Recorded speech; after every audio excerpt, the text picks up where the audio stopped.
We all thought that 2020 was an important and pivotal year in our nation, but 2021 is just an extension of 2020. With the upcoming wave of elections, the new leaderships will determine the course as we navigate through the pandemic with the reopening of the economy and also through the turbulent climate facing our communities, especially major cities like New York City. So here at live1.tv, we are seeking to keep our viewers informed. Hello, I'm Tara Szczepanski, your program host for The Capitol at live1.tv. And now I'm joined by NYC Mayor candidate Fernando Mateo. Hello. How are you? Very good. Thank you so much for joining us in the studio. Sure. Thank you for having me. Could you give us a background for our viewers? Well, my name's Fernando Mateo. I'm an urban Republican. Basically grew up in New York City my entire life. And for the last 30 years, I've spent a lot of time giving back to my community. I've spent 30 years of my life working to make our different communities better. In 1989, I started a program called the MIT program at Rikers Island, or Mateo Institute of Training, where we were able to teach, train, and find employment for first-time nonviolent offenders. It was probably the best program the jail system has ever had anywhere in this country. Kids were coming out and not going back to jail. They were coming out as electricians, plumbers, carpet layers. They came out with a skill. In 1993, I did Toys for Guns. Toys for Guns was a program that took thousands of guns off the city streets. And no one's ever done that in the history of New York City. The program was so good it went viral, it went worldwide, and it was amazing. Brought us a lot of peace and tranquility after the Dinkins administration. In 1999, we formed the New York State Federation of Taxi Drivers. And I've been able to save thousands of lives. Cab drivers were being killed 1 or 2 a week for many, many years. And we were able to bring Mayor Giuliani, Governor Pataki, and the police department together and create a formula that would save people's lives, drivers' lives. And in 2002, we organized the United Bodegas Association, which today it's called the United Bodegas of America. And we were able to do the same for the bodega owners. But it didn't start there. It started when I was 14 years old, and I dropped out of school. I was a victim of the New York City public school system. They let me down. I dropped out, I went to vocational training school, and I learned how to lay floors. At 17, I was married, and I had my own carpet store. But something miraculously happened to me when I dropped out of school. I was adopted by a Jewish family who taught me the values of hard work, taught me the values of having integrity, taught me not to fear anyone and to be the best at what I do. And they basically formed me at a young age to be who I am today. That's why in a Mateo the Mayor administration, we will put a lot of emphasis on our kids, 14 to 18 years old. If you can't form the children of New York City at that age, you've lost them, or you've lost a lot of them. I found that if you give kids an opportunity to work after school, they're going to do well and they're going to excel in whatever they do. They're going to have something to look forward to other than hanging out in the projects or hanging out in the ghetto or hanging out with the wrong people. So every kid in New York City, when I am mayor, will have the opportunity to work, whether it's in corporate America, whether it's in city agencies that we control, whether it's in small businesses. And we're going to give small businesses tax incentives so that they can hire these kids. We're going to give them tax incentives so that they can come back to New York, because a lot of the small businesses in New York have left. So there's a huge job ahead of us. And I know that the candidates that are running for mayor of New York City don't have the experience that I have. They have no business experience. They've never owned a business. They've never paid real estate taxes. They've never paid rent. They've never met payroll. So not having done all of those things makes it impossible for them to want to be the mayor of New York City or to govern New York City as mayor. Most of them are politicians, and lifelong politicians at that, meaning they've never really walked out of that box. They've never gotten out of that box. So they're politicians inside and out. With me, you're getting someone that knows how to run a business, that can bring businesses back. You're getting someone that has had the experience of what Rikers Island is all about, because I spent 3 years there teaching, training, and employing these kids. You have the experience of someone that had to drop out of school in order to succeed. And you have the experience of someone that was guided as a child to become very successful. Public safety is #1 in my agenda. Protecting the men and women in blue, to me, is one of the most important things that my administration will accomplish. Bringing law and order back to New York City is first and foremost, because if we don't have public safety, we have no city. The city is over. No one wants to live in a city that's unsafe. And as you see and you hear every day in the news, every week there are 40, 50 shootings that go on.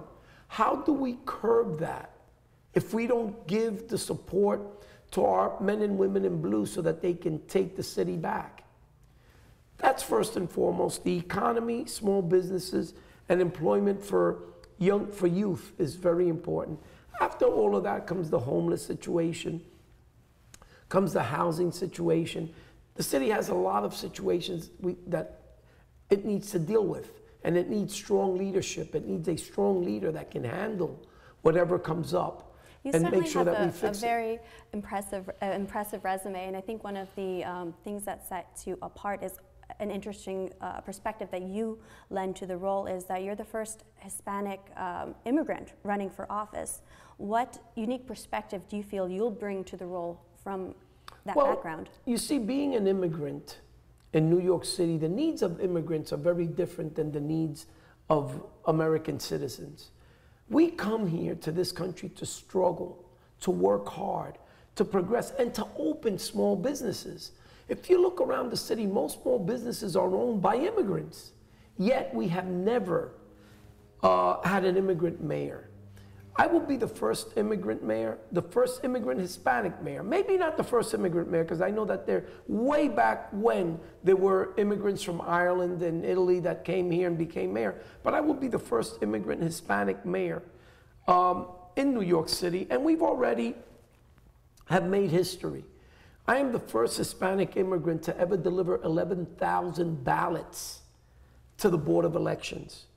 I am the first urban Republican to ever run for mayor of New York City.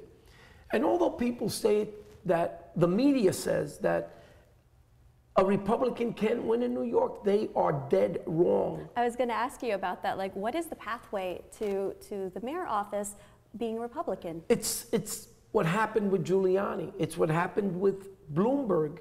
It's what happened with George Pataki. It's what happened with Donald Trump. Everyone said they couldn't win, and they won. Why? Because people are tired of the Democratic rhetoric. They're tired of politics as usual. Democrats have seen what the Democratic Party has done to our city. They're not dumb. They're going to vote for someone that they believe in. They're going to vote for someone that can create the changes that are necessary in New York. I always tell people, don't vote for a party. Vote for a person. The first question I would ask any candidate is, what have you done the last 30 years for New York? And if you put all those candidates in a blender and you blend them and you pour them out, they haven't done 10% of what Fernando Mateo has been able to do for New Yorkers. I have worked 30 years helping the most needed communities.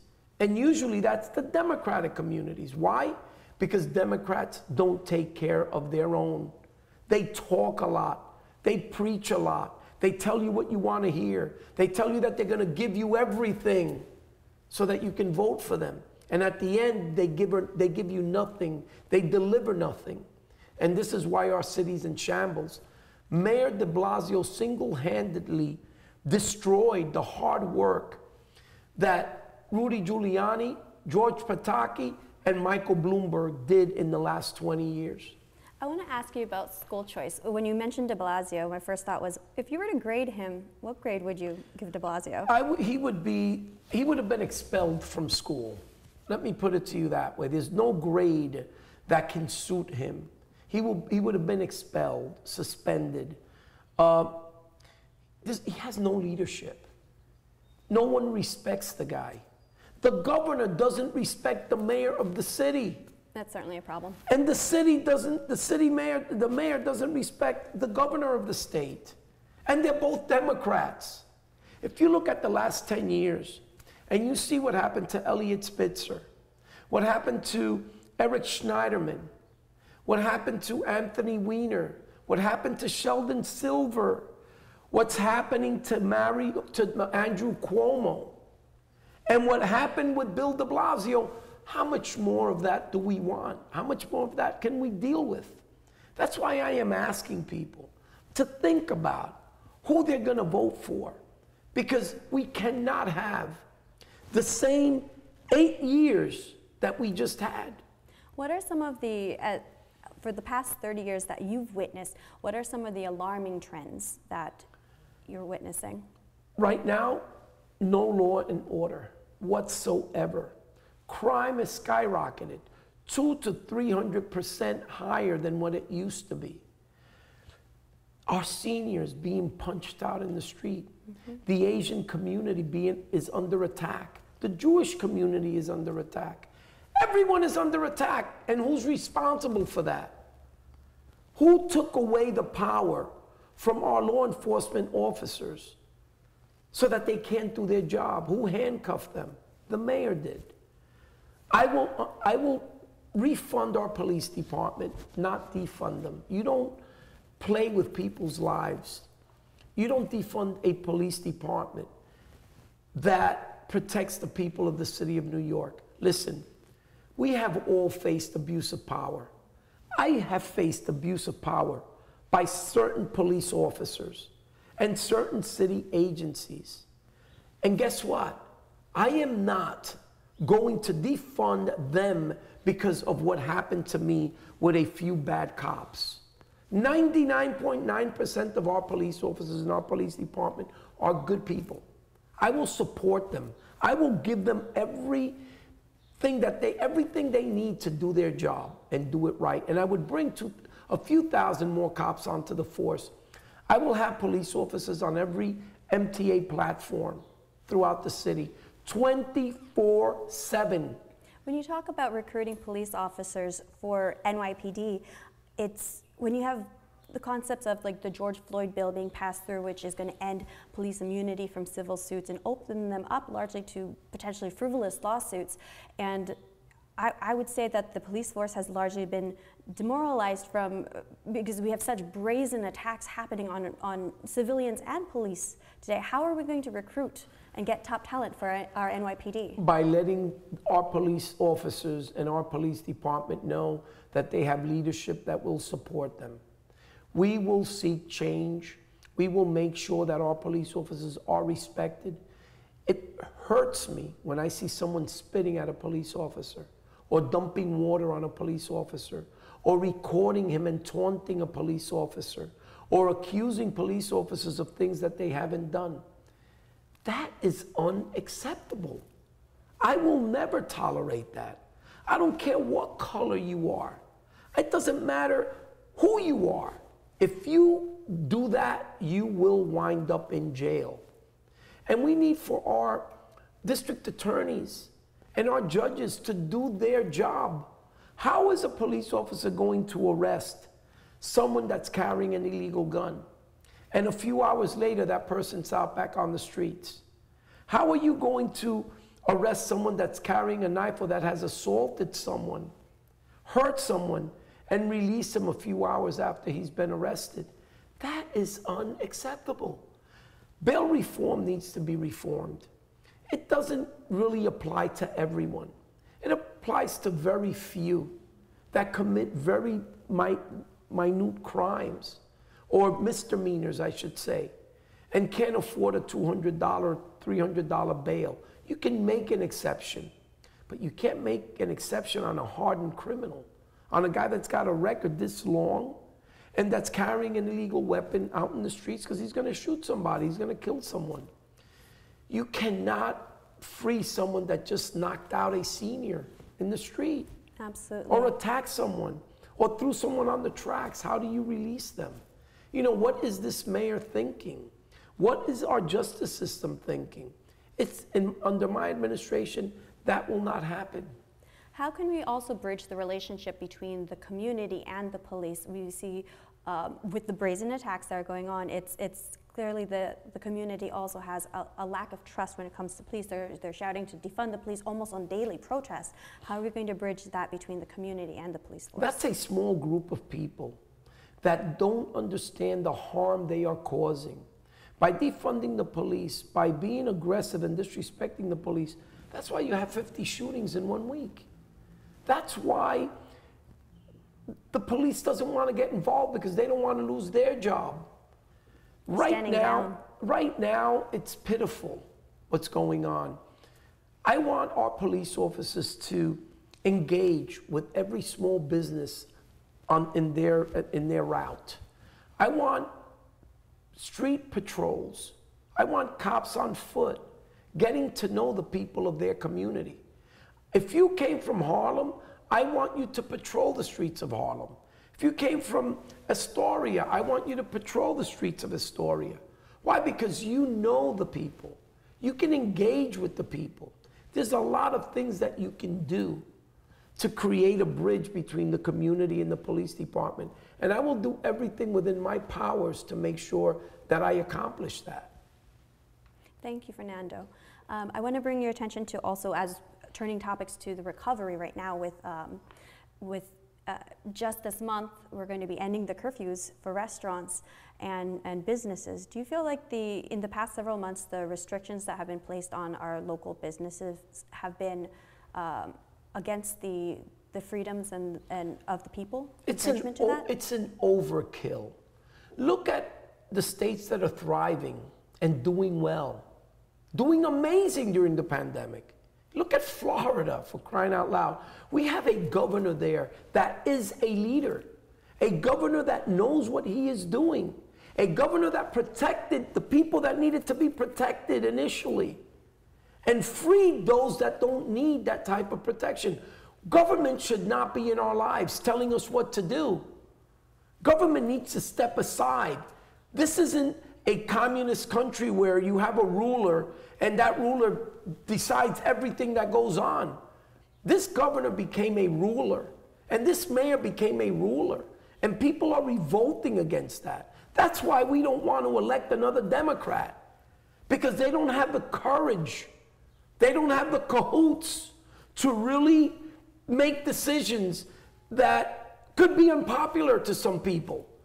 I'm not going to be everything to everyone, and I know that. But for sure, I would have protected our seniors. I would have protected people with underlying conditions. I would have protected those that in nursing homes. But I'm not worried about kids going to school. The schools should have never been closed. The mayor allowed for the union representative, the UFT, to dictate how and when the schools are going to open. Now, who's leading the city? Is it the UFT or is it the mayor? Who is basically going to free us? You know, unfortunately, a lot of small businesses lost the right to do business in New York. Mm-hmm. Thousands of businesses, their licenses were taken away, and some of them simply just gave up and closed down and left. We have to rebuild. How are we going to rebuild and encourage small businesses to be opening up back in an economy where things still look very dreary? Like, why would anybody want to open up at this time? Well, first of all, public safety. Once public safety is in line, mm-hmm. people will start going out. Right now, people are afraid. We need to get our arts and culture centers open. We need to get the theater district open. We need to allow the Broadway plays to start rolling, and for theaters to open, and for restaurants to open, not a month from now, but today.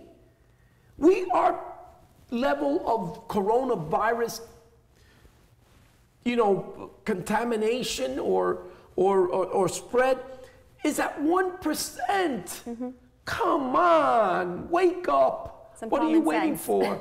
Common sense. What are you waiting for?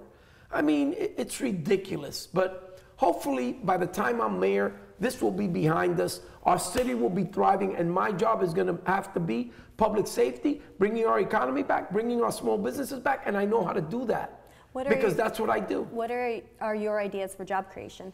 First of all, you give tax incentives. Like they were giving Amazon when they were coming here to Queens. They were bringing 25,000 jobs. They were getting $3 billion worth of payroll tax relief over 30 years. That was great. But you know what? I would take those same tax credits or tax breaks and give them to 50,000 small businesses. Why? Because they will be able to employ people and get a tax break at the same time. We won't create 25,000 jobs. We'll create 500,000 jobs. And that's what we need to focus on, is how do we encourage people to come back? You know how you do that? By having a city that's friendly to small business. Right now, every city agency, the building department, my God, what a waste. The health department, consumer affairs, you name every city agency and they are small businesses' worst enemies.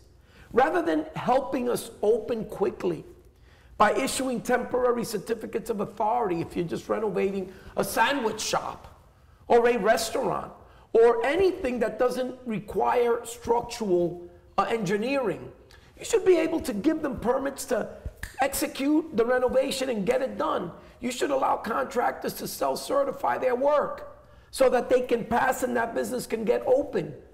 It takes a year to get through the process of you paying rent while renovating in order for you to get permits to open a business. Every city inspector that walks into your business doesn't know the sacrifice, the loans that you've taken, the investment you've made of borrowing and investing your whole life savings. And with a strike of a pen, they can shut you down. I will not allow any city agency to abuse their power to shut any business down in New York City. It's unacceptable, and it will stop when I am mayor, because I've been through the consequences. I know what it is to get an inspector to come into my restaurant at 9 o'clock at night on a Friday night or a Saturday night when we're full to do an inspection. What happened to 8 to 4 or 8 to 5? You can do the same inspection during the off time, allowing you to correct whatever minor problem you may have and not shatter your business when you're trying to survive and create jobs. You know, risk takers right now are the enemies of New York City, and we have no leadership to change that. I'm the guy that can change it because I'm the guy that's in business, like most small businesses, most small people that invest in a small business. Thank you. I'm thinking back to a point that you made earlier that has to do with like the homeless population in New York City. How do we address the homeless situation, and then also how do we create affordable housing for everyone? First thing you do is you don't place homeless people in communities that they are not wanted. And you don't allow and you don't put the pressure on communities to accept people that they don't want, because then you're putting people at odds, okay? No one wants a homeless shelter in their community. Nobody. So what do? The city has huge industrial parks in every borough. You can go into these industrial parks, buy land, build housing with mental health facilities, food banks, parks and recreation, and you bring mass transit right to them, so that those that are homeless, that have a job, can get to work. Homeless people are not bad people. Homeless people are unfortunate people. Some of them have children. There's a lot of homeless children that need to get to school.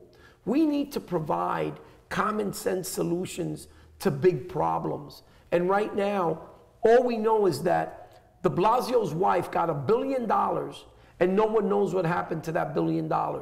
No one knows where it went, and I will investigate it when I am mayor. I will hold every elected official feet to the fire. If anything like what happened with Charlene McRae should happen with any other agency, it's unacceptable. We need accountability. We need to know where that money went. And I'm sure every New Yorker wants to know that as well. But you build housing for them out of the way. Mm-hmm. Don't place them in areas that they're going to feel uncomfortable. It's not fair to the community, and it's not fair to the homeless. I think, because I have a close friend of mine that left the city. She had been living in the Upper East Side for a long time, and when de Blasio had put the homeless population into the Upper West Side in the hotels, yes, it made the environment very unstable, uncomfortable. She could smell drugs and see it just by walking outside. What do you think was going through his mind to put it up on the Upper West Side, and how is that possibly a solution? He just doesn't know what to do. He has no clue. He basically dances to the tune of the media. When the media attacks him in one area, he tries to fix it immediately so that he looks like if he did something about it. But every decision that he has made is the wrong decision. Bill de Blasio needs to be held accountable when he leaves office, and I will hold him accountable. Thinking back to school choice, how you're a self-made man and had a upward climb to make you who you are today, especially with your experience then from school to starting your own business. What is your idea when it comes to school choice and our students? I believe that every parent has the right to decide what school their children should go to. I believe in the voucher system. If you want your child to go to public school, send them to public school. If you want them to go to charter school, Catholic school, private school, whatever school you believe your child should be going to, you should have a voucher to do that. Our public school system has failed because there's, once again, no leadership, no accountability.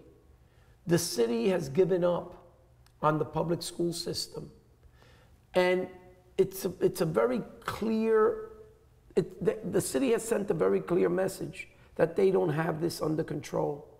The unions do. And that's why I don't want the UFT's endorsement. I wouldn't accept it. Why? Because I don't want to be the person that does what they want me to do. I'm going to do what's right for the people, what's right for the kids, and what's right for the parents. You're a man that strikes me of the embodiment of the American dream. What is your definition of the American dream, and do you feel that are there differences to that definition amongst what we see with society today?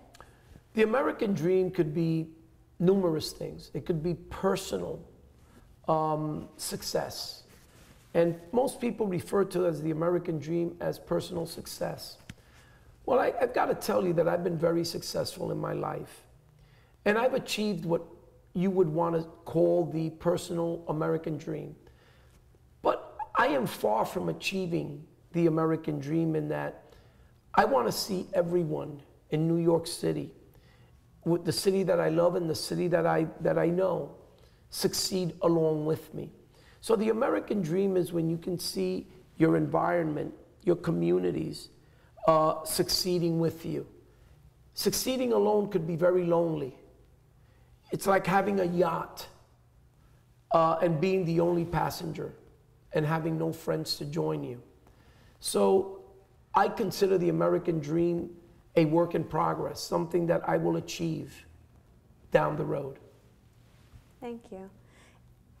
If we were to just have a casual day around the city, tourism has plummeted in New York City. Where would we go? What would you show me around the city? Right now, there's very little to show because the city looks like a shanty town. Mm-hmm. The city is filthy.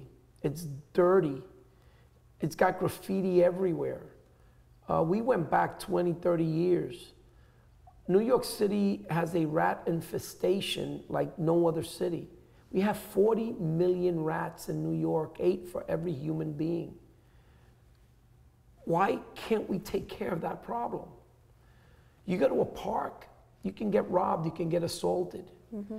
You go, I mean, there's really nothing to show off in New York today. But wait until I am mayor. we are going to shine again. That this apple, everyone's going to want a bite of New York City, a bite of the Big Apple. I promise you, because we are the capital of the world. We are the financial capital of the world. And I had two choices: move to Florida or stay in New York and run for mayor and change the destiny of our city. And that's what I decided to do. I am not an angry person. I'm a passionate person. I believe in what I say and I believe in what I do. And I'm hoping that New Yorkers will see that and will vote for me. I don't want New Yorkers to vote for me because I'm a Republican or a Democrat. I want them to vote for me because I am the best candidate to do the job. And I speak to you in blue-collar language because I am a blue-collar worker. That's who I am, that's what I do. And that's who Fernando Mateo is. Fernando, thank you so much for joining us in studio today. Do you have any final closing remarks for our viewers? I think I've left it all here. I think that anything else that I can say probably won't be very nice because it will be very critical of the people that ruined our city, of the people that took away the quality of life that we enjoyed for 20 years, that took away the rights of our police, of our men in blue and women in blue, that handcuffed them and told them, don't do your job because if you do, you will get fired. Let's fix New York City. That's all I can say. And go to MateoTheMayor.com and chip in. Support my candidacy. And certainly once I get through the primaries, if you're a Republican, go out and vote for the primaries. I need to be elected. I need to be the candidate for the Republican Party, and that will only happen if you come out and vote for me. The NYC primaries are June 22nd, 2021. Fernando, thank you so much for joining us in studio. And again, I'm Tara Szczepanski, and this is the program, The Capitol on Live1.tv. We hope that this will help our viewers from New York City to stay informed and to make the right decision in the upcoming elections. Thank you for having me. Thank you so much. Appreciate it.